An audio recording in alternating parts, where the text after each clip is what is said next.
why I say now I am on the mission to catch flights, not feelings, to give the top end.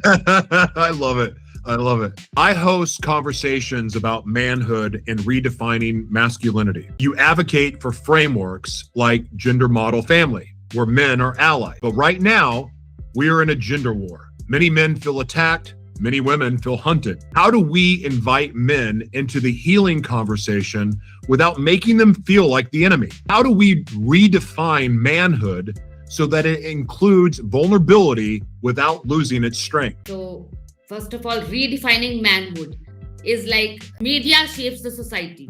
Right? Yes, media shapes the society. What media tells you, the things will change. I have been urging the filmmakers of India since last 1 year, bring back our chocolate boys so that things start changing. Instead of the macho man, what you are showing nowadays in the movies. That once the 90s chocolate boys come back, our adolescents, our youth will learn from them. And I don't know if you have watched the Animal movie or no. That is one example I always give. And definitely, men of quality are never afraid of gender equality. And a man who is raised by a queen will always treat a man who treats his wife like a princess is an example that he has been raised by a queen. So that starts from raising children right. Teach your men to treat a spouse the way he wants the sister or mother to be treated, and also your daughter to not to accept anything less than a princess treatment. Amen. Amen. And it's not difficult to bring men in the conversation. Once they also need a listening ear, they also need someone to listen to them. You should have non-judgmental attitude and unconditional acceptance and empathy. Empathy is the key to change the world. Hallelujah. What a great answer. Oh my gosh, that was amazing. All right. But it's repetitive. Like I always say these things. It's like I preach these things actually.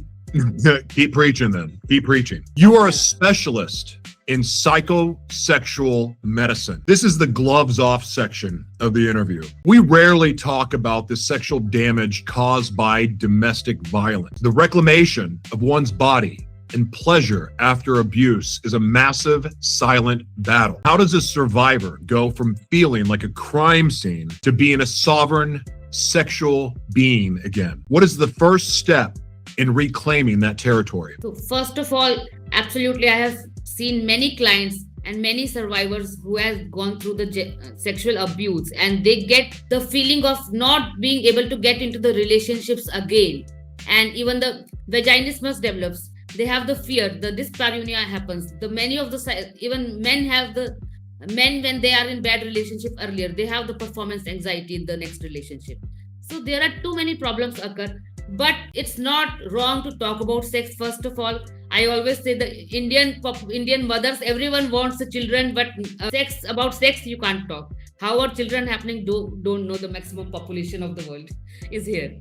And another thing, it's absolutely normal. Yes, the body feels like a battleground. But once you start healing yourself, so don't get into a relationship until you heal yourself. Otherwise, you will bleed into those who didn't cut you. And safety, seek help.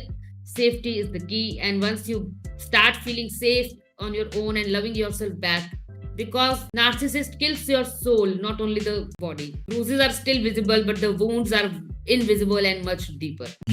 I've got chills all over me.